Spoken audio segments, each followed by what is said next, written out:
इस बात करते हैं क्वेश्चन नंबर 6 की। इसको सबसे पहले समझ लीजिए क्या है। 2 सैंपल m एंड n, तो हमारे पास 2 सैंपल है, एक वाला है m वाला और दूसरा है n वाला, ठीक है। यानी ये सैंपल है हमारे पास m और n, were obtain from different reactions. 2 different reaction से हमें ये ऑब्टेन हुए हैं, ठीक है, मिले हैं। यानी ये भी क्या हुआ, ये हुआ प्रोडक्ट और ये भी हुआ प्रोडक्ट। क्योंकि कब भी कोई रिएक्शन होती है तो 2 चीजें होती है, एक होता है रिएक्टेंट यानी जो रिएक्ट हो रहा है और उससे बनता है प्रोडक्ट। तो हमारे पास m और n ये 2 प्रोडक्ट मिल रहे हैं अलग अलग रिएक्शन से, ठीक है, डिफरेंट रिएक्शन।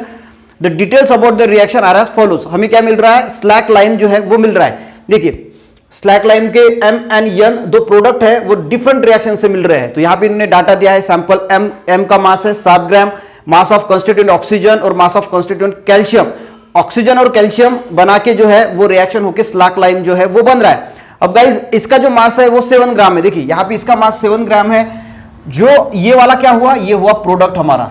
तो प्रोडक्ट का जो मास है वो 7 ग्राम है और रिएक्ट कौन हो रहा है, ऑक्सीजन और कैल्शियम रिएक्ट हो रहा है। तो रिएक्टेंट का पहले का मास 2 ग्राम है और कैल्शियम का मास जो है वो 5 ग्राम है। दूसरा 2 अलग अलग रिएक्शन उन्होंने बोला था, ये एक रिएक्शन है और ये दूसरी रिएक्शन है। m में 7 ग्राम उसका मास है और n जो हमें दूसरी रिएक्शन कर रहे हैं वो गाइज 1.4 ग्राम जो है वो उसका प्रोडक्ट का मास है। यानी 1.4 ग्राम क्या हुआ, प्रोडक्ट हुआ।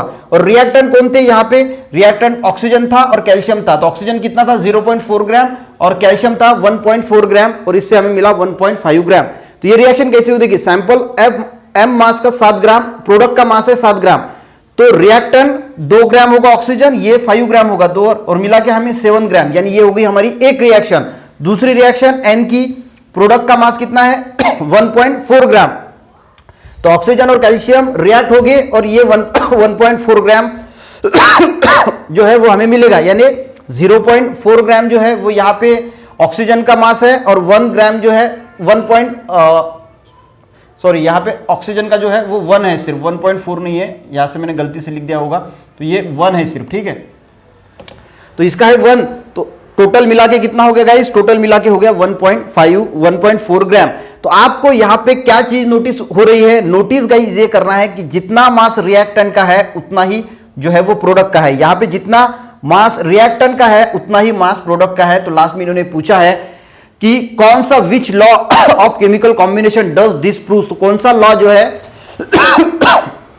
केमिकल कॉम्बिनेशन का ये प्रूव करता है, तो कौन सा लॉ प्रूव करता है, laws of conservation of mass यानी मैटर। तो ये लॉ क्या कहता है, mass is neither created nor destroyed during chemical reaction. तो केमिकल रिएक्शन के बीच में मास जो है वो क्रिएट भी नहीं होता ना डिस्ट्रॉय होता। तो ये वाला ये एग्जांपल प्रूव करते हैं कौन सा, law of conservation of mass. यानी मास देखिए इसमें जब ये रिएक्शन हुई तो रिएक्शन के पहले इनका मास 2 ग्राम और 5 ग्राम था और प्रोडक्ट बना तो 7 ग्राम हुआ।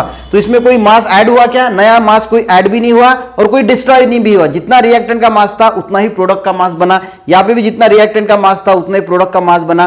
तो ये प्रूव करता है guys law of conservation of mass, यानी mass is neither be created not destroy during the chemical reaction. I think आपको ये क्वेश्चन किस प्रकार लिखना है, क्वेश्चन है कुछ भी नहीं, यहाँ एक रिएक्टेंट और प्रोडक्ट के मासेस दिए हैं, तो हमें सिर्फ ये बताना है कि कौन सा लॉ इसके ऊपर बैठता है, ये प्रूव होता है। तो लॉ ऑफ कंजर्वेशन ऑफ मास का जो लॉ है वो ये प्रूव करता है। मिलते हैं गाइस नेक्स्ट वीडियो के साथ, तब तक के लिए जय।